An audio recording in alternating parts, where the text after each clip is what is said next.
Odisha famous Lingaraj लस्सी शुणिले तो आपण पाटू लाल बाहर। चलतु भिडियो स्टार्ट करवा। नमस्कार दर्शक बंधु, मो चैनल को अनेक अनेक स्वागत। मु प्रथमे 1 लिटर दही नहीं जोटा कि फ्रेश दही आउ आपणकर जी दरकार से हिसाब से ने आ सहित मीठा चीनी यूज न करिकी आपण मिश्री यूज करूँ आ जोटा कि ऑर्गेनिक मिश्री ताको एमती खंड खंड कर ग्राइंडिंग जार पकईदेवे आउ सेटा पूरा फाइन पेस्ट करदे। बर्तमान आपणकर मीठा जी दरकार कारण चीनी आपड़ जी पकाती मिश्री ताठू टिके अधिक पड़े मीठा पाई, तो से हिसाब से आपड़ पकेबे। ता सहित किसी गोटे फ्रेश नड़िया ताकू काटिकी एमती तार कोराटा पकेबे। आउ घरे मुझे बनई राबिड़ी माने 1 लिटर क्षीर को मारिकी गोटे बाउल जमती हम, गोटे कप जमती हम। बिस्किट केतटा खंड करी पकईची, काजू केतटा बहला पकईची।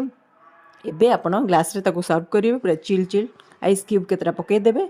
आउ गार्निश आपण हिसाब से किसी ड्राई फ्रुट्स देकी पकई पारे। आउ एबे हो गला हमर रेडी पूरा लिंगराज लस्सी। आपण निजे खातु केमती है मते कहतु कमेंट्स रे।